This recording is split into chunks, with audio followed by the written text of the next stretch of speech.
लेकिन सरकार अपनी एजेंसीज पर ना तो कोर्ट इन पर कोई कुछ करता है और सरकार खुद भी एक्शन नहीं लेती अपने ऑफिसर पे कि आपने क्यों ऐसा किया है। तो ये सबसे बड़ा स्कैम तो मैं यही मानूंगा देश के अंदर कि सरकार कुछ भी कर ले, आम आदमी करे तो कानून आगे आ जाता है। और इस केस में बिल्डर्स ने तो पैसे देके सब ऑक्शन पे लिए थी जमीनें, फाइन भी उन पे लगा, जबकि इससे nominal 1 lakh rupees, but it shows that the builders are wrong. Builders are not wrong. It is the DDA who has been wrong on that place. तो ये सारी चीजें सामने आती हैं तो एक लर्निंग बनती है कि अब उससे पहले देखा कि अक्षरधाम मंदिर भी फ्लड प्लेन से बन चुका हो, तो वी टॉक अबाउट इट कि दिस इज एब्सोल्युटली रॉन्ग। मंदिर नदी, एक मंदिर है, आप नदी के ऊपर कंक्रीट डाल रहे हैं मंदिर के नाम पे, वो बिल्कुल गलत है। इसलिए हमने उसका भी कहा ये गलत है, और आज तक मैं अक्षरधाम मंदिर नहीं गया हूँ इसी तरह कि हमने प्रण लिया कि गलत काम है। ये जमुना पर तो पेड़ लगेंगे, खेत गांव कहीं और बनेंगे, लेकिन बैठ गए और ये यमुना फ्लड में सब बचा पाए। ये दिल्ली की किस्मत अच्छी थी। अगर वो कंस्ट्रक्शन चलती हमारी बात नहीं मानते तो आज दिल्ली पे एक रिवर फ्रंट डेवलपमेंट में बताए कितने होटल्स बन चुके हैं, उसमें कितना क्या होता। और जो यमुना पे आपको दिखती है कि आप जाते हैं फिर भी सी vast expense of green area, open green area, वो नहीं दिखने को मिलता। तो 80% ऑफ एनक्रोचमेंट जहाँ वाटर बॉडीज मिसिंग है, गायब आधी हो गई है, 80% encroachment by the government agency. अच्छा, स्टेट अपनी मर्जी से कभी भी पर्यावरण के लिए बहुत रेयर एफर्ट कोई करे स्टेट, क्योंकि पर्यावरण बचाने में कमाई नहीं है, ये ब्लड ट्रुथ है, we have to accept it. तो जिस कम्युनिटी को हजारों सालों से हमारे पूर्वजों ने बना के रखी, वो कम्युनिटी भी खत्म हो गई, ऊपर से आपने डिक्टेटर बैठा दिए। और डिक्टेटर ऐसे कि उन्हें आपको सिस्टम ऐसे, उन्हें आपको रोज बेवकूफ बनाना पड़ेगा, अगले 5 साल फिर चुनना। एक रियल डिक्टेटर को बेवकूफ बनाने की जरूरत नहीं होती है, जैसे राजा होते थे, वो अच्छे काम भी कर सकते थे। लेकिन ये मॉडर्न डिक्टेटर्स हैं, इनको तो सारे आपको रोज बेवकूफ भी बनाना है, ये मजबूरी है इनकी। हमारे साथ हैं देवान सिंह जी। आप द्वारका दिल्ली के रहने वाले हैं।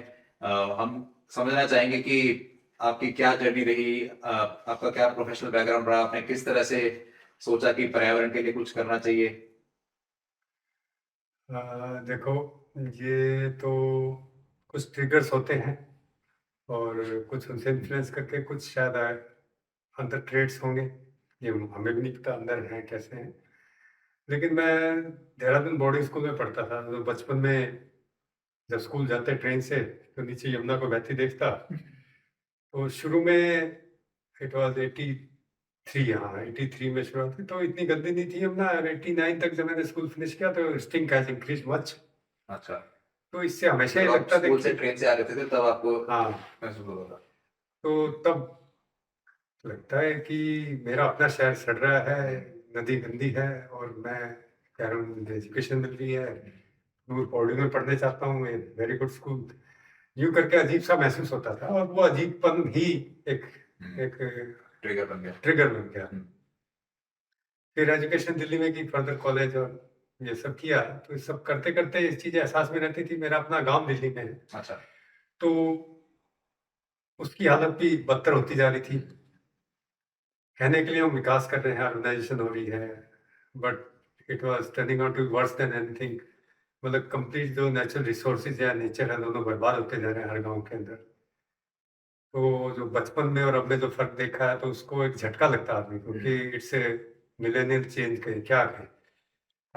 क्योंकि ऐसा पूरे इतिहास में, इंसान के इतिहास में हुआ नहीं कि किस तरह गांव की पूरी पृष्ठभूमि, पूरा नेचर बर्बाद हो गया। तो वो हम देख रहे हैं शहरों के आसपास और शहर से दूर भी अब हो रहे हैं। तो वो सब एक ट्रिगर बनता रहा दिमाग में। तो ऐसे साथी मिलने बड़े आसान नहीं होते कि हु थिंक सिमिलरली। पर 99 में आई स्टार्टेड एक परिवर्तन नाम से एक संस्था शुरू की हमने, और that was we are fighting corruption in public departments. वो करते करते आरटीओ वगैरह ये सब, दिल्ली विद्युत बोर्ड में करप्शन ये सब हम करते रहे, इनकम टैक्स डिपार्टमेंट के साथ।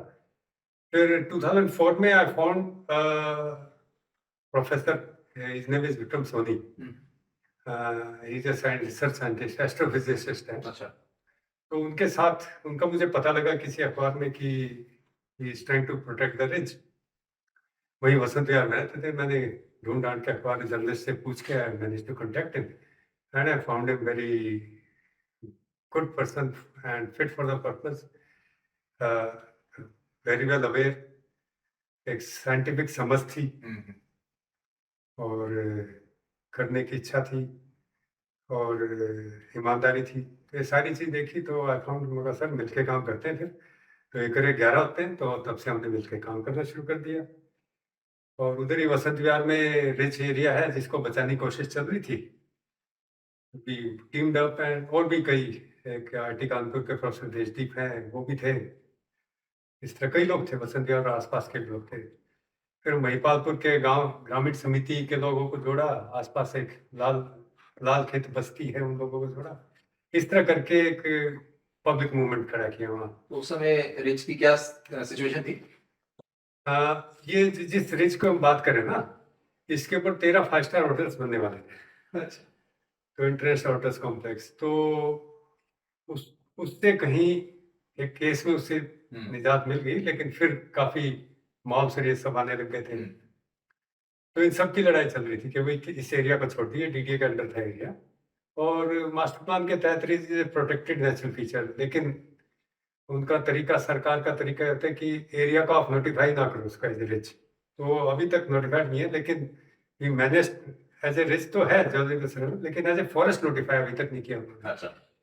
वो जेएनयू पूरा रिच फॉरेस्ट है, लेकिन उसको भी नोटिफाई नहीं किया है। लेकिन ये कि लड़ लड़ के कुछ चीजें हम करवा पाते हैं, तो इसमें सुप्रीम कोर्ट में भी गए। कुलदीप नैयर भी हमारे साथ थे। तो कोर्ट से एक ऑर्डर मिल गया कि भाई अब और मत कीजिए इसको। तो वो एरिया बच गया। बाकी कुछ मॉल्स प्रोजेक्ट्स थी, शॉपिंग मॉल और ऑफिस कॉम्प्लेक्सेस की, Airtel, Maruti, ONGC, Ambience, DLF, Emporio, ये सब बन गए वहाँ। और इन पे अच्छा, ये सब रिच पे ही करे हुए हैं। हाँ, ठीक। इन पे 1 लाख रुपए का कम, 1 लाख रुपए का इन पे फाइन लगा। कंपाउंडिंग। हाँ, लड़को कर दिया, बना लो। मेन है सरकार, state what should state be optioning of such important natural feature of Delhi. तो उस पर कुछ बात नहीं आई, तो ये दुख की बात है। प्राइवेट पार्टीज है, उन्होंने तो पैसे देके खरीदा, लेकिन सरकार अपनी एजेंसीज पर ना तो कोर्ट इन पर कोई कुछ करता है, और सरकार खुद भी एक्शन नहीं लेती अपने ऑफिसर पे कि आपने क्यों ऐसा किया है। तो ये सबसे बड़ा स्कैम तो मैं यही मानूंगा देश के अंदर, कि सरकार कुछ भी कर ले, आम आदमी करे तो कानून आगे आ जाता है। और इस केस में बिल्डर्स ने तो पैसे देके सब ऑक्शन पे ली थी जमीनें, फाइन भी उन पे लगा, जबकि it's a nominal 1 lakh rupees, but it shows that the builders are wrong. Builders are not wrong. It is the DDA who has been wrong in auctioning of that land.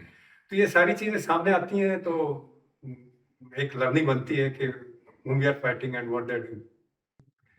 फिर इससे हम निकले जैसे ही पता लगा कि यमुना फ्लड प्लेन्स पर Commonwealth games village बन रहा है। ये 2006-7 की बात है ना। तो तुरंत कुछ आरडब्ल्यू ग्रुप था हमारा दिल्ली के अंदर, और पीपल्स एक्शन ऊर्जा, उन्होंने संपर्क किया कि ये हो रहा है, क्या करना चाहिए। तो आई एंड प्रोफेसर ने immediately did a kind of एक बड़ी कॉमन सेंस की बातें होती हैं एक साइंटिस्ट के लिए भी। यमुना का रेत लिया हमने, वही जेएनयू में वॉक कर रहे थे, जेएनयू से रेत उठाया कि ये यमुना का रेत है, इसमें देखते हैं कितना पानी जाता है। एंड वी फाउंड, एक ग्लास का एक्सपेरिमेंट है, 2 ग्लास है, एक में रेत है, एक में पानी है। तो पानी डाला दूसरे में, एंड वी फाउंड के आधा पानी गायब हो गया और रेत उतना ही। तो इसका it's a wonderful, as a wonderful recharge potential. तो this is how we calculated the entire recharge potential with Yamuna flood plains. तो पता लगा सीजीडब्ल्यूबी से कुछ डाटा लिया कि 60 मीटर तक उसके सैंड है, और सैंड है, विच कैन 60 मीटर्स। हाँ, अच्छा। विच इज उसकी परमेबिलिटी बहुत हाई है, और वर्ड्स कुछ ध्यान है, पोरोसिटी, ये दोनों बहुत हाई है, तो इसलिए उसका नेचुरल स्टोरेज बहुत हाई हो जाता है। तो शहर को पानी दे सकती है बहुत, अगर हम उसको, if you don't construct on it. और उसमें कितना पानी हम निकाल सकते हैं वो सारा कैलकुलेट किया, and we did a research study that was published in current science. इस तरह 3-4 फिर हमने स्टडीज की, एक ecological flow of monsoon rivers in India, which has been now used by Namami Gange, also used by many people. तो अब ये जो हमने 2007 में जो कैंपेन शुरू किया था फ्लड प्लेन्स पर Commonwealth games village, no that was a national importance project and we are opposing that. अब उससे पहले देखा कि अक्षरधाम मंदिर भी फ्लड प्लेन्स में बन चुका हो, तो वी टॉक्ड अबाउट इट कि दिस इज एब्सोल्युटली रॉन्ग। मंदिर, नदी एक मंदिर है, आप नदी के ऊपर कंक्रीट डाल रहे हैं मंदिर के नाम पे, वो बिल्कुल गलत है। इसलिए हमने उसका भी कहा ये गलत है, और आज तक मैं अक्षरधाम मंदिर नहीं गया हूँ इसी तरह कि हमने प्रण लिया कि ये गलत काम हो रहा है। तो गेम्स विलेज के अपोजिशन हमने वहाँ सत्याग्रह शुरू किया। शुरू में बहुत विरोध आया, पुलिस आई, पुलिस हमें उठा के थाने ले जाती, हम पेड़ लगाते, पेड़ों को उखाड़ देते। जब हमारी पूरी सत्याग्रह साइट को उखाड़ दिया तो हमारे एक वॉलंटियर थे, पंजाब से आए थे, सुनील प्रभाकर, वो वहां का एक सूखा कुआ था उसमें जाके बैठ गए अंदर। So that became an event, big event, and media ने बड़ा कवर किया। तो मतलब दिखा रहे थे कि कुआं तो सूखा ही हुआ है। हाँ, सूखा है, और फिर हम कहाँ जाए, आप हमें कहीं सत्याग्रह नहीं कर देते हैं तो हम कुएं में करेंगे। तो पुलिस आई, फायर ब्रिगेड आई, सब आए, उसको निकालने लगे बाहर। बोला भी निकलो, बोला नहीं जी मैं तब निकलूंगा तो मेरे साथ नारा लगाओगे। बोला मैं सरकारी आदमी, मैं नारा नहीं लगाऊंगा। तो बोला फिर मैं भी नहीं निकलूंगा। तो इस तरह करके नारे लगवाए कि जमुना पर तो पेड़ लगेंगे, खेल गांव कहीं और बनेंगे। तो यही सब करते हैं, ऐसे कोशिश करते रहे। वहां एक झोपड़ी थी, उसमें हमारा सत्याग्रह चलता रहा। फिर दूसरे किसान की झोपड़ी में कुछ एक इंटरेस्टिंग चीज आई कि जिस किसान की झोपड़ी में हम सत्याग्रह कर रहे थे, वहां एक सांप आता रोज और बिल में चला जाता। तो हमारे सत्याग्रही साहब ने पूछा कि किसान से कि ये खतरनाक नहीं है क्या ये? तो आप सोचिए उस किसान की सोच। बोला साहब मैंने उसके घर पे अपनी झोपड़ी बनाई, तो मैं उसको क्यों ऐसे भगाऊं? तो हम सोच के हैरान रह गए कि इस हद तक पर्यावरण हमारे गरीबों के अंदर, उनके रोम में बसा है कि को एग्जिस्टेंस है, हमारे अंदर तो नहीं है, लेकिन वो सीखने का पल था हमारे लिए। तो इस तरह करके बड़े इंटरेस्टिंग एनेक्डोट्स रहे हैं। और जमुना का पानी भी फ्लड का कई जगह बड़ा खराब हो गया है, तो पीते थे तो पेट खराब हो गया हमारे साथ सुनील का ही। तो उसके लिए फिर हमें बोतल वाटर लगाना पड़ा। वहाँ रोज कोई दे जाता, कोई भला आदमी बिना पैसे चार्ज किए ऐसे, क्योंकि जब ये चीज चलते हैं कुछ लोग बड़े पॉजिटिव हो जाते हैं, दे स्टार्ट हेल्पिंग अस। तो इस पूरे मूवमेंट में ना ये दिल्ली का एक बड़ा ही इंटरेस्टिंग और एक अपना अनूठा मूवमेंट रहा है। साइंटिस्ट जुड़े इसमें, IIT दिल्ली के, ग्राउंड वाटर बोर्ड के, JNU के, जामिया मिलिया के, सब दिल्ली यूनिवर्सिटी, और स्टूडेंट्स ग्रुप जुड़े, जैसे यूथ फॉर जस्टिस था, कपिल मिश्रा इस टाइम तो पार्टी में किसी में, लेकिन वो उस टाइम हमारे साथ पूरी तरह उन्होंने। तो फिर किसान वहाँ के यमुना खादर के जितने चिल्ला, शकरपुर, पटपट गांव हैं, इनके किसान जुड़े हुए थे। NGO सारी आ गई थी। सबसे अच्छी बात है कि राजेंद्र सिंह जो वाटरमैन ऑफ इंडिया है, वो मान गया हमारी बात, और वो अपना पूरा टीम है उसके साथ आके जुड़ गया, जिससे कि बहुत बड़ा बूस्ट मिला मूवमेंट को, क्योंकि he has a name and A credibility. तो वही हमें चाहिए था, जिससे कि वाकई में बहुत मूवमेंट आगे बढ़ा। तो वो सत्याग्रह को देखते रहे। इधर से साइंटिफिक कम्युनिटी को हम रिसर्च करके लेफ्टिनेंट गवर्नर के सामने प्रेजेंट करते कि this is the reason you should be constructed in the flood plains. Lieutenant governor थे तेजेंद्र खन्ना। उनको लगा कि मतलब कई बार लकी होते हैं कि आदमी अच्छा बैठा होता, तो जनरली ऐसा होता नहीं। तो he himself has been a physics graduate, तो उन्होंने पूरी चीज समझी एंड देन ही सेड कि nothing, will wait for a entire report, और तब तक मॉनिटोरियम में 2-3 मीटिंग में उन्होंने टेम्परेरी मॉनिटोरियम डिक्लेयर कर दिया।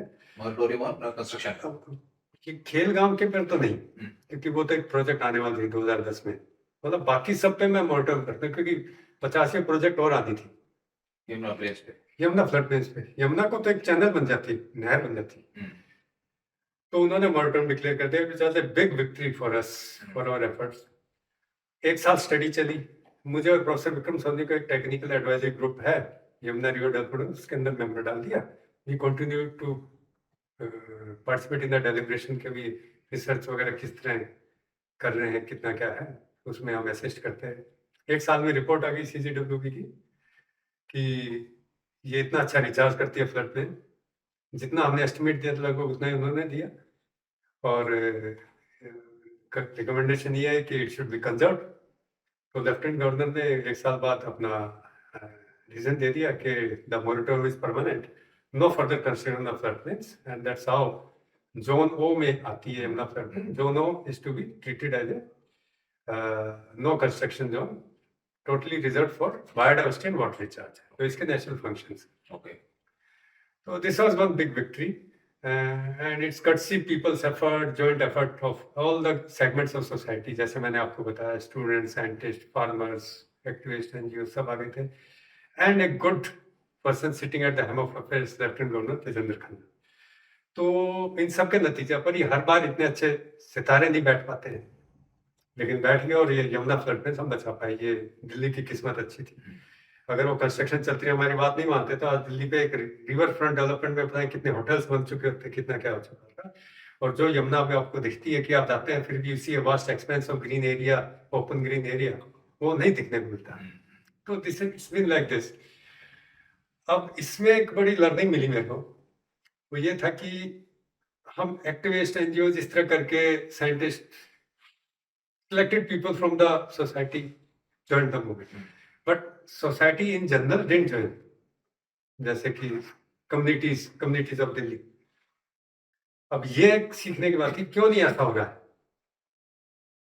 इसका जवाब तो ढूंढना पड़ेगा, नहीं तो आगे आप कुछ बचाना चाह रहे हैं, कब तक सिलेक्टेड लोग कब तक आएंगे, कभी ना हो आपका सर्वे, फिर क्या करेंगे। तो देन आई टुक अप कि क्यों ना मैं अपने नेबरहुड में वाटर बॉडीज को टेकअप करूँ and let me work with the community and see कि इंटरेक्शन और ये डायनेमिक्स क्या है, क्या कम्युनिटी क्यों नहीं करती है, करती है तो कैसे इन्वॉल्व करती है। तो 2011-12 में I started working on water bodies of Dwarka. एक सर्वे किया एक टीम के साथ, करीब 50 गांव का सर्वे किया। उसमें we could locate 183 water bodies और सबकी हालत बहुत बुरी थी। एंड जो हम कहते हैं लोग एंक्रोच करते हैं, रादर आई फाउंड आउट के 80% ऑफ एंक्रोचमेंट, जहाँ वाटर बॉडीज मिसिंग है, उन्हें गायब आधी हो गई है, 80% encroachment bye the government agencies. अच्छा। और ज़्यादातर ड्राई है या गंदा पानी उनके अंदर, और सरकार कुछ कर नहीं रही है। तो मैंने सेक्टर 23 द्वारका में रहता हूँ, तो मैंने वहाँ बगल में जो वाटर बॉडी है, वो रिकॉर्ड में भी नहीं है, लेकिन I could see it's a water body और काफ़ी प्रिस्टीन है, पुरानी है। गवर्नमेंट के पेपर पे वो वाटर बॉडी है नहीं, वो है भी नहीं। ऐसी कई वाटर बॉडी है, 30-40 ऐसी उस पूरे सर्वे में निकल के है कि जो रिकॉर्ड में भी नहीं है। तो रिकॉर्ड में नहीं है तो वो तो बर्बाद होनी है, खत्म होनी है। तो ये एक वाटर बॉडी जो मेरे पड़ोस में निकली, जो रिकॉर्ड में नहीं थी, और वाटर बॉडी थी, हालत अच्छी नहीं थी, it had a good abundant kind of A wilderness around it, जो कि अभी उन्होंने हॉर्टिकल्चर डिपार्टमेंट ने अभी तक उसको पार्क नहीं बनाया। तो we started working on, luckily जैसे एक आधी बार आदमी अच्छा, तो वहाँ डिप्टी डायरेक्टर हॉर्टिकल्चर थे, एक मिस्टर प्रेमचंद, ही सेड, अरे यार आप अच्छा काम कर रहे हो तो आप करो। He supported us. तो हमें एक तरह से परमिशन मिल गई करने की, उसको डिग किया, वाटर चैनल से लिंक किया, स्टॉर्म वाटर ट्रेन से, पानी किस तरह आ गया और वो रिवाइव होने लगी धीरे धीरे। पर जैसे उसके बाद दूसरे ऑफिसर आए, उन्होंने they started blocking our efforts, तो हम परेशान। अब कम्युनिटी का बिहेवियर फिर देखने को मिला, कम्युनिटी कैसे रिएक्ट करती है। शुरू में जब तक सपोर्ट मिली, कम्युनिटी वाज वेरी फोर्थकमिंग। जैसे कम्युनिटी को लगा कि हमारी कोई अथॉरिटी नहीं है, कम्युनिटी स्टार्ट बैक कि हम करें क्या, तो कोई कुछ करने ही नहीं दे रहा। एनीवे फिर हमने अपने एफर्ट्स के अंदर सोचा एक बार क्यों ना लेफ्टिनेंट गवर्नर से मिले। अब लेफ्टिनेंट गवर्नर मेरे यमुना मूवमेंट के कारण जानते थे कि व्हाट माय क्रेडिबिलिटी, तो इमीडिएटली सेड ग्रेट, तो he formed a committee with me as its member, Dwarka water bodies committee. तो हमने फिर एक मैंडेट दिया, फिर 33 वाटर बॉडी हमने आइडेंटिफाई की। अब वो लेफ्टिनेंट गवर्नर तो हमेशा रहेंगे नहीं, वो 1-2 साल में चेंज हो गए। हमारे जो एफर्ट थे वो कंटिन्यू करते हैं, लेकिन दो एफर्ट्स हम as a committee members recommend करते हैं, लेकिन वो इम्प्लीमेंट या उसको इम्प्लीमेंट हाफ हर्टेड या हाफ वे करते हैं, या ऐसी चीज इम्प्लीमेंट करते हैं कि उसमें जो बजट का काम है, अच्छे पैसे इन्वॉल्व काम है, वो कर लेंगे। जो बिल्कुल सस्ता काम है, कहते हैं सिर्फ चैनल खोदनी है कच्ची, उसमें कोई कमाई नहीं, तो उसको नहीं करेंगे। अब बिना आप पूरा काम पूरा करना, ऐसे एंटायर सिस्टम आप बीच में एक लिंक छोड़ देंगे तो चीज़ खराब हो जाएगी, काम ही नहीं करेंगे। तो बहुत परेशान हुए। फिर 33 वाटर बॉडी से हम सोचे चलो क्यों ना 4 कर ले, तो 4 पे कंसंट्रेट किया। 4 पे किस तरह एज ए कम्युनिटी हम लगे रहे, गांव के लोग और फ्लैट्स के लोग मिलकर, good urban rural mix of people doing the work. तो 4 को रिवाइव किया हमने किसी तरह, 1-2 साल अच्छी तरह रिवाइव रही भी, पानी आया, अच्छी पक्षियों की भी संख्या बढ़ी। लेकिन अगेन जो चीज़ें कंटिन्यूस चाहिए थी, स्टॉर्म वाटर चैनल्स को ढंग से मेंटेन करना, उसके कनेक्शन मेंटेन करना, जहाँ पानी नहीं आ रहा पहुँचाना, झाड़ू क्या वो साफ करना, ये सारी चीज़ें सरकार ना करती ना करने देती। शुरू में किस तरह हमने करवाई, लेकिन देन लॉन्ग टर्म, साल 2 साल में सरकार का कोई इंटरेस्ट नहीं, तो काफी परेशान हुए। फिर एनजीटी में केस डाला। एनजीटी में बड़ी अच्छी डायरेक्शन थी, लेकिन एक डायरेक्शन नहीं मानी उन्होंने। फिर हमने एग्जीक्यूशन के लिए पिटीशन डाली एनजीटी में, उसमें कमेटी बना दी। अब कमेटी में जस्टिस गर्ग थे जो उसके हेड कर रहे थे, उन्होंने बड़ी कोशिश की, लेकिन हर वो ना तो उनकी कोई बात मानी, और पता नहीं क्यों उन्होंने अपनी पावर्स का इस्तेमाल क्यों नहीं किया, क्योंकि कोई अगर बात नहीं मान रहा, अगर आप उसे एनालाइज नहीं करेंगे तो मानेगा ही नहीं, उसको क्या फर्क पड़ता है। तो ये एटीट्यूड जुडिशरी का या जुडिशियल कमिटीज का और सरकार का, ये कुछ ऐसा लग रहा है कि नहीं, मतलब ये पर्यावरण से मैं ये कहूँगा 10 साल में एक वाटर बॉडी हमने रिवाइव की, जबकि हम 33 रिवाइव करने चले थे। 10 साल की फ्रस्ट्रेशन अलग, जो डे टू डे वैसे फ्रस्ट्रेट होते हैं। और सीखने को बहुत कुछ मिला, मैं ये कहूँगा, क्योंकि ना सीखूंगा तो फिर मैंने ये एफर्ट वेस्ट किए।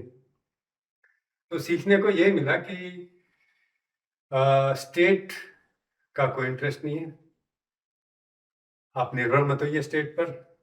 स्टेट अपनी मर्जी से कभी भी पर्यावरण के लिए बहुत रेयर एफर्ट कोई करेगी स्टेट, क्योंकि पर्यावरण बचाने में कमाई नहीं है। ये बड़ा ब्लंट ट्रुथ है, we have to accept it. State के जितने एजेंट्स हैं, स्टेट के अंदर जितने लोग बैठे हैं, वे प्रॉफिट मोटिव से काम करते हैं कि वे ज़्यादा कैसे कमा लें, या जो नेता लोग हैं वे इस मोटिव से बैठे होते हैं कि उन्हें वोट ज़्यादा चाहिए। अब पर्यावरण एक ऐसा इशू है कि लोगों के अभी ध्यान में नहीं है, वो एक इलेक्टोरल मुद्दा नहीं है। हाँ, तो उसके लिए वे काम नहीं करेंगे। तो इलेक्ट्रल मुद्दे जैसे फ्री में बिजली दे दी या धर्म का है, इन पे काम करके बाकी मुद्दों पर वे जनता से के प्रति कोई उनकी जवाबदेही है ही नहीं। वे मानते हमारी नहीं है जवाबदेही, और जनता को तो पता नहीं। तो इससे ये लर्निंग मिली कि आप स्टेट पर डिपेंड नहीं कर सकते, और अब स्टेट के पास सारी अथॉरिटी हर चीज की, अब आप डिपेंड नहीं कर सकते, तब क्या करें। अब मैं लगा रहा हूँ एक वाटर बॉडी, 2 वाटर बॉडी जबरदस्ती लगा, तो that's no way to do things. I will only keep getting frustrated, and activists like me will keep getting frustrated. और मैंने बहुत और एक्टिविस्ट का देखा है, उनका भी ये है कि आइसोलेटेड पैचेज में, जहाँ कहीं गांव दूर दराज में तो कुछ वे कर पा रहे हैं, जहाँ सरकार का थोड़ा सा भी दिख रहा, सरकार का इंटरवेंशन है, सरकार थोड़ी वहाँ अपनी प्रोजेक्ट लेके आ रही है, कुछ कर रही है, तो वहाँ सारे एक्टिविस्ट को इधर उधर कर देते हैं, उनके पीछे कुछ पड़ जाता है और उनको तंग कर देते हैं, they have to go. अब पॉइंट ये कि इसमें ये जो काम कर रहे थे हम, इसमें जो समझ में आया वो ये है कि अगर मैं ये मानता हूँ कि ये पर्यावरण समाज का है, नेचुरल रिसोर्सेज समाज के हैं, तो समाज क्यों नहीं कर पा रहे हैं। तो एक तो कारण मैंने बता दिया कि स्टेट है, स्टेट के पास सारी पावर है, समाज के पास कुछ छोड़ा नहीं है। अब समाज किन हालत में कर पाए, वो कौन से फैक्टर हैं, मतलब at least I could make out दोस्त। तो कम्युनिटी के पास जो 4-5 फैक्टर हैं जो होने बहुत जरूरी हैं, अगर हम चाहते हैं कम्युनिटी अपने संसाधनों को बचाए, कंजर्व करे, तो एक है कि need, awareness, authority, organisation, resources, ये 5 चीजें आइडेंटिफाई की। अब इस केस में मेरे पास, जब मैं आसपास पोचनपुर गांव के या धुलसर गांव के लोगों के साथ काम कर रहा था और फ्लैट्स के लोगों के साथ काम कर रहा था, तो उसमें देखा मैंने कम्युनिटी को नीड तो थी पानी की, क्योंकि ग्राउंड वाटर काफी खारा हो चुका था। दे फेल्ट के अगर पानी रिचार्ज होता तो पानी अच्छी क्वालिटी अच्छी हो जाएगी, they could relate to it. Awareness, बाहर काम कर करके अवेयरनेस जाग भी गए थे, लेकिन अथॉरिटी मिसिंग थी। कम्युनिटी के पास कोई अथॉरिटी नहीं थी। एक कुछ ऐसे इंस्टेंस होते, they call police so that we don't do a particular thing. मैं खोद ना पाऊंगा रोड, कहीं जगह मुझे लगा यहाँ थोड़ी साफ करने की जरूरत है, ब्लॉक हो रहा है, तो पुलिस बुला देते थे। तो ऐसा, अब ये देख के कौन काम करेगा। अब एक केस हो जाए, आप 10 साल केस लड़ते रहो। और ऑर्गेनाइजेशन जो है, एक मुख्य चीज है ऑर्गेनाइजेशन पूरी चीज में। अगर आप ऑर्गेनाइज हो तो कुछ है, नहीं है तो यार इंडिविजुअल्स हैं, चाहे आप 10,000 हो, चाहे 1 लाख हो, चाहे 10 करोड़ हो। तो इस केस में कम्युनिटी ऑर्गेनाइजेशन जो पुरानी गांव की अभी बची हुई थी थोड़ी बहुत कल्चरली, वो मेरे काम आई, लेकिन वो धीरे धीरे टूट ही रही थी, बहुत मामूली सी बची हुई थी, तो वो काम आई, लेकिन वो टूटी गई थी। तो वो आखिर अब लगभग खत्म है। जैसे दिल्ली के गांव के, अब तो पूरे देश के गांव में कम्युनिटी ऑर्गेनाइजेशन खत्म है। अब समाज नहीं है हमारे पास, भीड़ है। Organisation is one of the main factors जिससे कि आप कुछ उम्मीद कर सकते हैं कि कम्युनिटी कुछ कर सकती है। अगर कम्युनिटी ऑर्गेनाइज नहीं है तो वी आर ऑल इंडिविजुअल्स। मैंने देखा कि हम शहर में तो कम्युनिटी की ऑर्गेनाइजेशन नहीं बची है, क्योंकि हम एज इंडिविजुअल फ्रीडम के लिए बहुत ज़्यादा घूमते हैं, तो कलेक्टिविज्म गायब है शहर से। शहर में तो फैमिली नहीं बची तो ऑर्गेनाइजेशन। फैमिली नहीं बची, हाँ, ये आपने बड़ा इंपॉर्टेंट पॉइंट कहा कि कोई भी कम्युनिटी अगर ऑर्गेनाइज्ड आप चाहते हो ऑर्गेनाइज देखना, सबसे पहले उसका फैमिली ऑर्गेनाइज होना चाहिए। तो जॉइंट फैमिली सिस्टम शहर से टूट चुका है, जी और न्यूक्लियर फैमिली के अंदर भी सब बहुत सब इंडिविजुअल फ्रीडम पे स्ट्रेस कर रहे थे। जी तो इसके कारण ऑर्गेनाइजेशन खत्म हो चुकी है। और ऑर्गेनाइजेशन मैं ये कहूँगा कि सिर्फ शहरों में नहीं, हिंदुस्तान के लगभग सारे ही गाँवों में, काफ़ी दूर दराज के गाँव अगर छोड़ दें, क्योंकि जब से सरपंच के चुनाव है, गांव के पंचायत के चुनाव है, तो ऑर्गेनाइजेशन खत्म हो चुकी है गांव से। ऑर्गेनाइजेशन को, क्योंकि मैंने फिर ये, पर्यावरण तो विषय है मेरा बहुत क्लोज टू माय हार्ट, लेकिन मुझे ये समझ में आ गया कि पर्यावरण का आप तब तक नहीं बचा सकते जब तक कम्युनिटी ऑर्गेनाइज ना हो। तो कम्युनिटी कैसे ऑर्गेनाइज होगी, मैंने फिर ये पुराना पूरा पैटर्न समझने की कोशिश की, जो आप कैसे प्राचीन काल से कैसे चल रहा था और अब तक कैसे चला है। क्योंकि अब तक हमने तालाब संजो के रखे हैं, नदियां भी संजो के रखी हैं, सब कुछ संजो के रखा था। इतने हजार साल से अगर है तो क्या हुआ। हाँ, और ऐसा नहीं कि इनको बर्बाद करने के लिए लोग नहीं थे। कम से कम तालाब को तो कोई बर्बाद कर सकता, तो गांव के बिल्कुल क्लोज विसिनिटी में होता, लेकिन हमने कभी बर्बाद नहीं करने दिए, क्योंकि कम्युनिटी वाज ऑर्गेनाइज्ड। वो कम्युनिटी कैसे ऑर्गेनाइज्ड थी, ये विषय है। क्योंकि लोग तो वही अब एग्जिस्ट करते हैं, हमारे पूर्वज जब थे, हम बच्चे हैं उनके, जनरेशन तो आती जाती रहती। तो अब ऐसा क्या हो गया। तो एक तो हमने शुरू में जैसे अभी डिस्कस किया कि state has taken over entire functions, तो आपके पास कुछ छोड़ा ही नहीं। तो स्टेट ने कम्युनिटी को ऑर्गेनाइज करने से तो नहीं रोका, कम्युनिटी ऑर्गेनाइज करके can snatch back its powers, पर कम्युनिटी क्यों नहीं ऑर्गेनाइज्ड है, ये एक विषय था समझने का। कम्युनिटी बड़ी डेलिकेट एंटाइटी होती है। ये बहुत ही मेहनत से, लोगों की बहुत ही उनके त्याग तपस्या से कम्युनिटी बिल्ड होती है। इट्स नॉट के अरे आप गांव के लोग इकट्ठे हो गए क्यों नहीं कर देते, ऐसा बिल्कुल नहीं। कम्युनिटी के बहुत नियम चाहिए होते हैं, कम्युनिटी को अगर एग्जिस्ट करना है ऑर्गेनाइज एंटाइटी। तो वो नियम पूरा समझ में आया जब बात ये थी कि गांव के अंदर, लोगों के अंदर एक कल्चर एग्जिस्ट करती थी कि हम जो भीड़ है ना, हम कभी सही फैसला नहीं ले सकते, इसलिए हम 2 3 या 4 समझदार लोगों को आइडेंटिफाई करके रखें, और ये जो कहें वो मान लो। उस सिस्टम में आप सही फैसला ले पाते थे, उसको एग्जीक्यूट कर पाते थे, आपके अंदर एक एकता रहती थी। और ये भी इतना आसान नहीं है, इसको और थोड़ा डिटेल में जाएंगे तो स्टार्ट्स फ्रॉम फैमिली। पहले आपको फैमिली में एक रहना पड़ेगा, फैमिली में एक फैसला लेना पड़ेगा। आज के दिन में तो कोई किसी पार्टी का सपोर्टर, कोई किसी पार्टी, तो फैमिली वही टूट जाती है, आप एक फैसला ले ही नहीं सकते, तो फैमिली खत्म हो। तो इसी तरह गली मोहल्ले के अंदर वही सिस्टम फॉलो होता है, फिर गांव के अंदर जाके होता है। अब सरपंच के चुनाव ने कहीं नहीं कहीं का नहीं छोड़ा। एक तो आपकी सारी पावर्स ले लें, आपके सर पर वीडियो बैठ गया, थानेदार बैठ गया, जुडिशियल ऑफिसर्स बैठ गए हैं, तो आपकी चाहे डेवलपमेंट की हो, चाहे आपके डिस्प्यूट रिजोल्यूशन की हो, कोई भी हर पावर वो ले चुके हैं। तो जब आपके पास पावर नहीं बची तो कम्युनिटी अपने आप डिपेंडेंट हो जाती है, जो कम्युनिटी का सिस्टम है। हाँ? दूसरा सबसे घातक चीज जो हुई है समाज के साथ, वो ये इलेक्शंस। इलेक्शंस हम कहते हैं डेमोक्रेसी, डेमोक्रेसी में totally antithesis of democracy. Democracy can not exist with elections, क्योंकि इलेक्शंस में आप अपने ऊपर कुछ राजा चुनते हैं 5 साल आपके ऊपर राज करने के लिए। आप you have no say in this, they are same as राजा।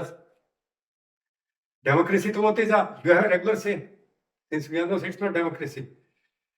तो एंड द वर्स्ट थिंग, ये तो डिक्टेटरशिप आ गई, this is elected dictatorship, it's not democracy. इसका सेकंड पहलू ये है कि आपने जो चुनाव किए हैं गांव में, वो चुनाव अपने आप में गांव की कम्युनिटी को तोड़ देते हैं।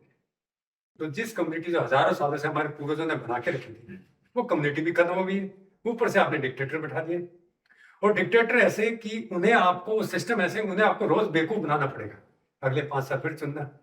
एक रियल डिक्टेटर को बेवकूफ बनाने की जरूरत नहीं होती है, जैसे राजा होते थे, वो अच्छे काम भी कर सकते थे। लेकिन ये मॉडर्न डिक्टेटर्स हैं, इनको तो सारे आपको रोज बेवकूफ भी बनाना है, ये मजबूरी है इनकी। तो इससे वर्स्ट सिस्टम देन एवर। और जो पर्यावरण का जो बर्बादी हो रही है इतना सदियों से, क्या टाइम मिलेनियम कभी नहीं हुई। तो इतनी बर्बादी में कोई हम फैसला नहीं ले पा रहे हैं। We are not getting serious about इधर क्लाइमेट चेंज और डिग्रेडेशन ऑफ नेचर और नेचुरल रिसोर्सेज।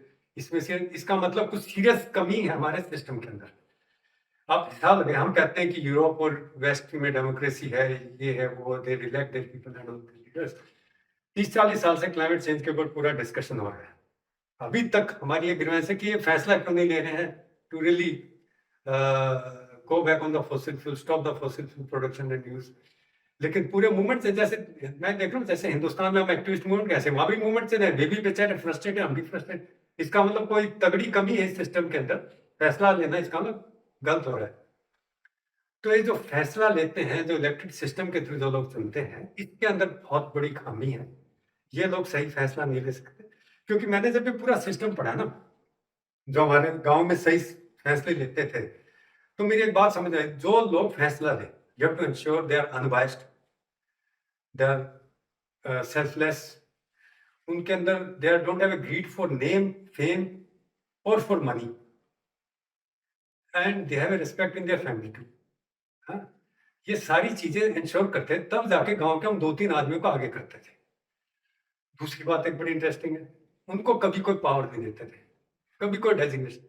गांव के अंदर, हिंदुस्तान के गांव के अंदर सरपंच, इलेक्टेड पंचायत नाम की कोई चीज ही नहीं होती थी। जैसे आपने शुरू कर दी, गांव खत्म हो गया, गांव की कमेटी अब मालिक हो गया, और सरपंच और पंचायत हो गई। अब उनकी पावर्स ऊपर से एडमिनिस्ट्रेशन ने काट रखी है, अब मालिक फिर वही एडमिनिस्ट्रेशन हो गया जी। तो देखिए अब कम्युनिटी कहाँ से बचेगी, पावर आपके पास कोई बचे नहीं, इलेक्शन के थ्रू आपने गांव पूरा तोड़ दिया, तो कम्युनिटी है नहीं, तो आप क्या कर लेंगे, आप तो लड़ नहीं सकते। ये तो अब लोग मुझे दूसरी नजरों से वैसे देखें, किसान आंदोलन हुआ था, यही थोड़ी दूर पर था, मैं भी से इन्वॉल्व था। अब पीपल में सी के ये तो किसानों के फेवर में है, ये किसी पार्टी के अगेंस्ट है, कुछ है, पर मैंने जो चीजें थोड़ा बहुत सीखी के अंदर सामूहिकता बची हुई थी, उसके कारण ये किसान आंदोलन हो गया। थोड़ा सा हरियाणा के इलाके पुरानी कल्चर थी, खाप कल्चर, जिसके कारण थोड़ा सा सामूहिकता बची हुई थी, तो ये चल पड़ा। अब ज्यादा चल नहीं सकता क्योंकि सामूहिकता खत्म हो रही है बड़ी स्पीड से। हरियाणा के लोग भी कुछ नहीं कर पाएंगे देश के लिए, क्योंकि सब इंडिविजुअल हो चुके हैं। सिखों में भी इंडिविजुअलिज्म आ रही है स्पीड से, उनका धर्म जितनी बचा लेगा बचा लेगा, पर बहुत ज्यादा उम्मीद मेरे को नहीं है, क्योंकि state is too strong to let anyone thrive, any community thrive. तो ये कुछ सारी बातें समझ के फिर ये मैंने डिसाइड किया कि let me work on local self governance and organising the community. तो ये मेरा मुख्य विषय है फिलहाल। इसके साथ साथ, क्योंकि इट्स नॉट वेरी इजी, मैंने अपने ही गांव में एक्सपेरिमेंट किए हैं, जो मेरे को बड़ी अच्छी रेस्पॉन्स मिली है। बट इट्स नॉट कि मैंने अपने गांव में कोई क्रांति कर दी, ऐसा कुछ नहीं। दिल्ली में, हाँ, दिल्ली में है। लेकिन मैंने जब एक्सपेरिमेंट किए सारे प्रिंसिपल्स को लेकर, एक ग्राम सभा यूनिट क्रिएट की, एक ग्राम सभा टीम क्रिएट की, इन सारे प्रिंसिपल्स को यूज करके उसके नतीजे अच्छे आने लगे। क्योंकि जो फैसला लेने वाली विधि है, मैंने वो देखी, तो फैसले बिल्कुल सही लिए गए। जब तक मैंने ये टीम नहीं बनाई थी, फैसले सही नहीं लिए जाते। मैंने नहीं, गांव ने टीम बनाई थी, इट्स जस्ट दैट किसी न किसी को पुश करना पड़ता है। तो I kind of pushed it कि we should be doing this, क्योंकि आई अंडरस्टूड दिस। तो वो टीम गांव ने बनाई और उस टीम ने अच्छे फैसले लिए।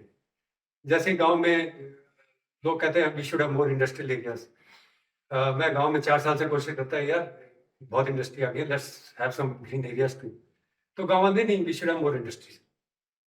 आवाज काफी शॉर्ट रहता था कि बहुत पहले दिल्ली के अंदर पॉल्यूशन है, आपको और इंडस्ट्री क्यों चाहिए, और ऐसा गरीबी है नहीं, क्योंकि किराया और ये सब आ रहा था गाँव।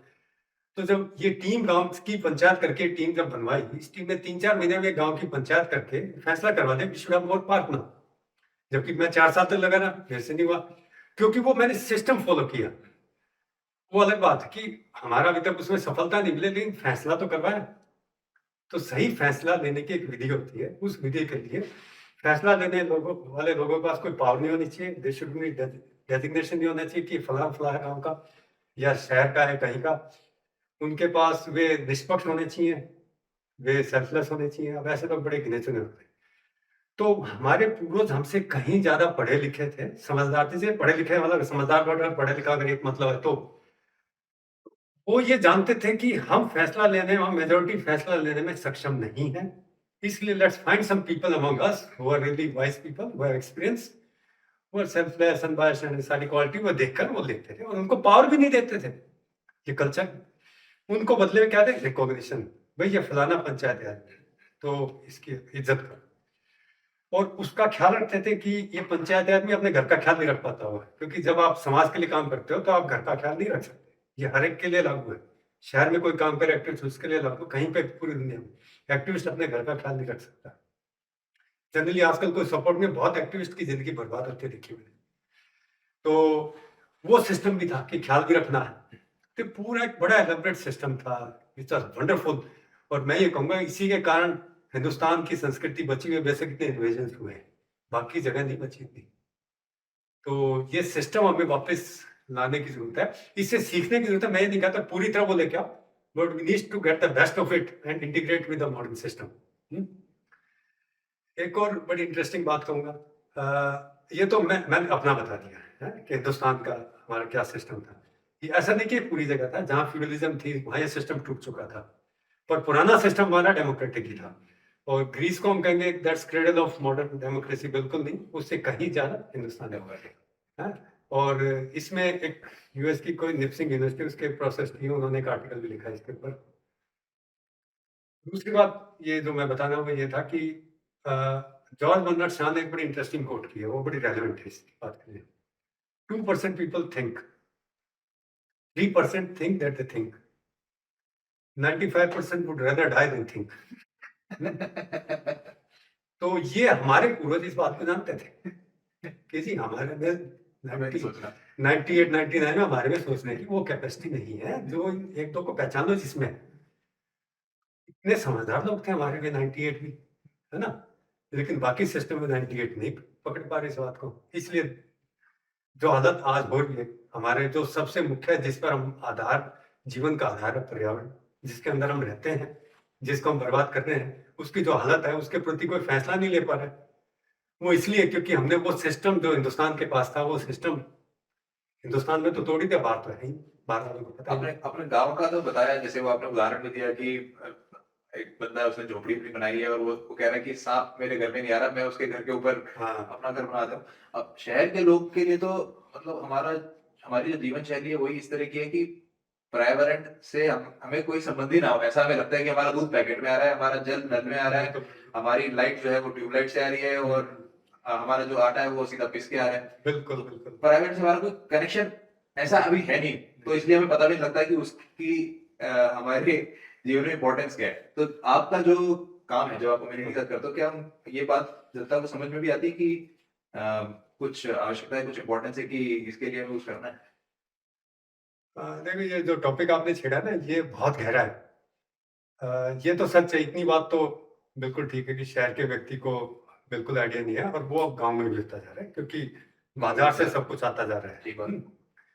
तो मेरे जो गुरु हैं, प्रोफेसर विक्रम सोनी, उन्होंने एक टर्म निकाली, कंजर्वेंट यूज, कि अगर आपका आपके नेचर के साथ, रिसोर्सेज के साथ अगर ऐसा रिश्ता कंजर्वेंट यूज, दैट सस्टेनेबल। अगर नहीं है तो फिर अनसस्टेनेबल है। 50-100 साल निकाल दी मॉडर्न में, that's a very small age of, small fraction the age of the living planet. इसमें हमने इतनी बर्बादी कर दी, समझ लो कि हमने तबाह कर दिया धरती को। तो आदिवासी लोग सच में सबसे ज्यादा जिम्मेवारी के साथ रहते हैं। वे घर में अलमीरा भी नहीं होते, अगर असली आदिवासी के पास जाओ, फल तोड़ते उतने तोड़ते हैं जितना उन्हें खाना है। कई आदिवासी ऐसे मिलेंगे कि गाय का दूध तो पी लिया, कुछ बछड़े के लिए छोड़ दिया, है, पूरा दूध नहीं पीते। कई जगह ऐसे मिलेंगे, नहीं हम दूध नहीं देते, वो बछड़े का है, हम बछड़ा जब बड़ा होता है बैल बैल को इस्तेमाल करते हैं, है ना। तो ये बहुत ही विकसित सोच है, मैं ये कहूँगा। फिर गांव पे हम आते हैं। गांव में हमने जितने खेत बनाए वो जंगल काट के बनाए, वो बर्बादी की है। तो गांव is invasive on the planet, but ये कि चलो इन्वेजन कर दिया प्लेनेट के ऊपर हमने जंगल काट के, पर फिर भी जो पद्धति थी हमारी कंजर्व यूज थी कि जितने खेत है खेत बचाओ, जितना ग्राम सभा का जंगल है, कम्युनिटी लैंड है, फॉरेस्ट है, उसको बचाओ। तो everything was stable till the time these villages were not disturbed by modern economic system या मॉडर्न एडमिनिस्ट्रेशन, जितना कुछ नहीं है ना।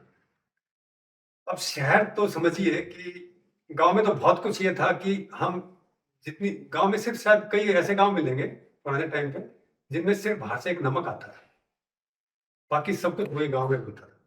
सारे आर्टिजन्स गांव के थे, गांव के रिसोर्स यूज करके उसको बनाते थे, तो इतने सस्टेनेबल थे। तो अब उनको ये नहीं कहते कि वे कहीं पे भी इन्वेजन प्लेनेट के ऊपर कुछ ज्यादा बर्बादी कर रहे हैं, कंजर्वेटिव्स है। अब शहर की हर चीज बाहर से बन के आती है, आप नाम लीजिए, हम जहाँ बैठे हैं यहाँ नाम लीजिए, हर चीज बन के आती है, इसीलिए कोई ना कोई इंडस्ट्री है। वो कहीं ना कुछ बर्बाद करके, तो हम रिलेट तो करते ही नहीं। हम जब शहर में बैठे थे हम कहते हैं मैं पर्यावरण बचाऊंगा, मैंने प्लास्टिक यूज नहीं किया आज। अच्छी बात है, वो सोच अच्छी है, उस व्यक्ति की सोच अच्छी है उसके अंदर, कि उसने आज प्लास्टिक यूज नहीं किया, दुकान पे गया प्लास्टिक, ऐसे बड़े कम है, वे भी करते हैं तो उसके अंदर कुछ सोचते हैं।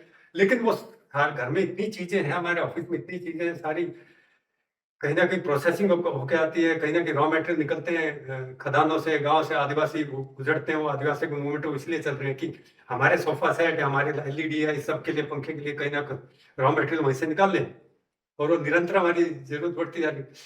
तो शहर में we are much invading on the planet.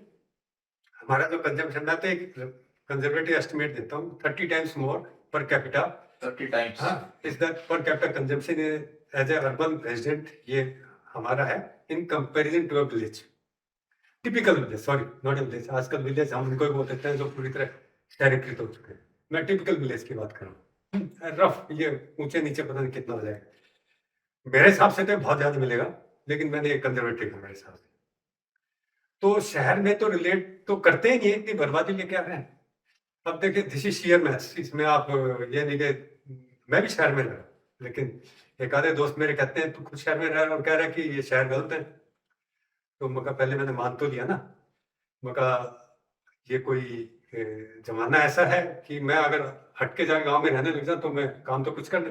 Gandhi ji ने बहुत कोशिश की, लेकिन उनके जाने के बाद कुछ उनकी बातें बातें हैं, एक प्रेरणा के रूप में उनकी बातें, बड़े महान व्यक्ति थे Mahatma Gandhi, one of the rare figures in the history of the world. पर सिर्फ क्योंकि वो लंगोट पहन के किसी एक आश्रम में रह लिया तो ये तो नहीं दुनिया बदल गई, प्रेरणा जरूरी, लेकिन हमें उससे सीखना पड़ेगा कि सिर्फ आप रहकर ऐसे कर नहीं पाएंगे। इस लाइक सेइंग कि चलती गाड़ी में, एक ट्रेन में आप चल रहे हैं, आप उससे उतर कर गिरेंगे हैं, आपको उसकी चेन तो खींचनी पड़ेगी, आप चलती गाड़ी से उतरोगे तो आप गिरोगे, चोट लगेगी। तो मैं गाड़ी में बैठ के चैन खींच रहा हूँ, शायद ये कोशिश कर रहा हूं। तो ये एक किसी भी तरह लीजिए, अब मैं जाके गांव में रहना तैयार हूँ, लेकिन उससे मैं लाभ क्या होगा? हाँ उससे लाभ क्या होगा? होगा नहीं, मुझे नहीं लगता। अगर कोई इंश्योर कर दे, बता दे हाँ हो जाएगा, मैं तुरंत चले तो मैं इसलिए रहते हुए करने की कोशिश। और ऐसा नहीं है कि हम मतलब भारत के इतिहास में बड़े बड़े शहर रहे हैं, हाँ। तो ऐसा तो है नहीं कि हमें गांव में ही रहना है, उसी से नहीं, शहर तो रहे हैं, मैं ये नहीं कह रहा शहरीकरण को बिल्कुल खत्म करो, हर चीज का एक साइज होता है, ऑप्टिमम साइज, हाँ। तो वो ऑप्टिमम साइज पहचानो, उस तक ही शहर का विस्तार करो, उससे ज्यादा कर दिया तो वो कहते हैं ना economies of scale, it become diseconomies of scale, है ना। तो उस प्रोपोर्शन में आपका रिसोर्स कंजम्पशन बढ़ता रहता है, पहले पर कैपिटा कम होता है, फिर वो बढ़ता रहता है पर कैपिटा। तो यही बड़े शहरों के साथ हो रहा है। इसलिए एक इकोनॉमिस्ट मैगजीन का सर्वे आया था, तो उन्होंने टॉप जितने लिवेबल सिटीज की एक लिस्ट निकाली थी, वो सारे 5 मिलियन से नीचे के शहर हैं, 50 लाख से नीचे के, और अब दिल्ली है ये 2.5 करोड़ का है। तो लिवेबल, तो जब वो डाटा ही बता रहा है कि लिवेबल नहीं होते बड़े शहर, आप कितनी कोशिश, कितने पैसा पंप कर दो, प्रॉब्लम आएगी उस शहर में। तो ऑप्टिमम साइज का कंसेप्ट इसलिए, ऑप्टिमम साइज हर चीज का ऑप्टिमम साइज होता है, एटम का उसका, उसके बाद रेडियो एक्टिव हो जाता है ना। आप किसी आदमी का साइज अगर 6 फुट से 7.5-8 फुट हो गया, तो मेरे ख्याल अपने डेली वर्क कर नहीं पाएगा, कहीं जिंदा भी नहीं रहते जाते। किसी चीज का भी इंक्रीज कर दिया, दैट डजंट सर्वाइव। इवन किसी कॉर्पोरेट्स का, बहुत बड़े कॉर्पोरेट्स हो जाते हैं, दे ब्रेक डाउन, है ना। तो इसी तरह शहर का भी ऑप्टिमम साइज है, इसको पहचानने की जरूरत है।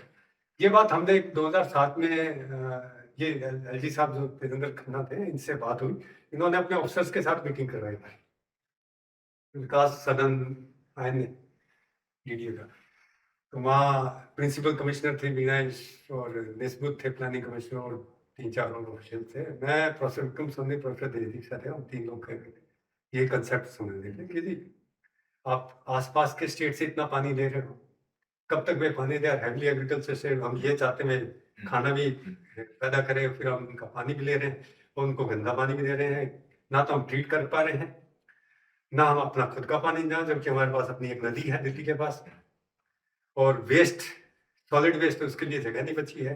तो आप शहर को बढ़ा क्यों रहे हो?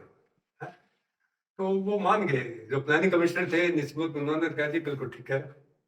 अब जो चीफ कमिश्नर थी, प्रिंसिपल कमिश्नर वीणा जी, बोले कि फिर हमारे पास काम क्या होगा?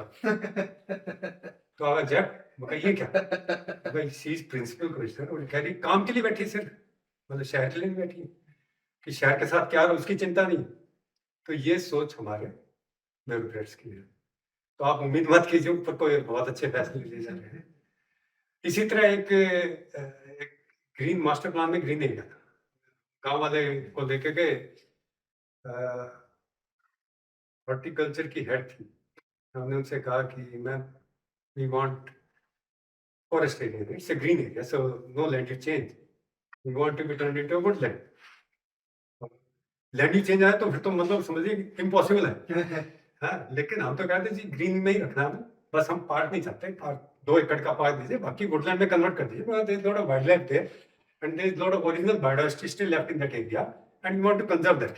तो गांव वाले गए उनका, उसके फिर हमारे पास काम क्या बचेगा? बताइए, इस तरह की सरकारी एजेंसियां काम तो एक झटका वो लगा कि क्योंकि ये लोग एम्प्लॉयड रहे इसलिए शहर बर्बाद हो रहा है। अब ये तजुर्बे हैं। मतलब उस बात से रिलेटेड ये जो कह रहे हैं कि स्टेट का साइज एक नीड के बियॉन्ड ग्रो हो चुका है और उसकी हर चीज में इंटरफेरेंस है हाँ, और कम्युनिटी वीक होती जा रही है। तो फैसला जैसे मैंने आपसे कहा, फैसला वे लोग अच्छा लेते हैं जो अनबायस्ड हो, जिनके पास पावर ना हो, है ना? तो जिसके पास एक डेजिग्नेशन आ गया है, फलाना सेक्रेटरी और फलाना अफसर, तो कभी फैसला अच्छा नहीं लेगा। तो ये विधि समझने की जरूरत है। So that's what I want to say. Let's take these things to a different level. It's ultimately about self-governance. It's not about having a state and that look after everyone. It's impossible. They'll ruin everything. That's a really commendable initiative क्योंकि local self governance और and empowering the community इस पे जितनी बात और जितना प्रयास भारत में होना चाहिए उससे कम हो रहा है। तो आपके काम को हम सराहना देते हैं कि आप इस तरह का काम कर पा रहे हैं। Thank you. बड़े एक कंप्लीट थिंकर की तरह एनवायरनमेंट और लीगल पर्सपेक्टिव और एडमिनिस्ट्रेशन और सिस्टम्स थिंकिंग और कम्युनिटी और फैमिली और इकोनॉमिक्स को जोड़ करके आपने एक पर्सपेक्टिव प्रोवाइड किया। मुझे लगता है कि पर्यावरण के लिए कुछ करना है तो इसी तरह की कंप्लीट होलिस्टिक सिस्टम्स थिंकिंग की आवश्यकता है, जो आप में पूरी तरह नज़र आ रही है और हम चाहेंगे कि आपका काम इसी तरह से आगे बढ़े और बहुत सारे लोगों को उससे प्रेरणा मिले। आप हमारे साथ जुड़े, इस समय लेकर के यहाँ पे आए, इसके लिए बहुत बहुत धन्यवाद।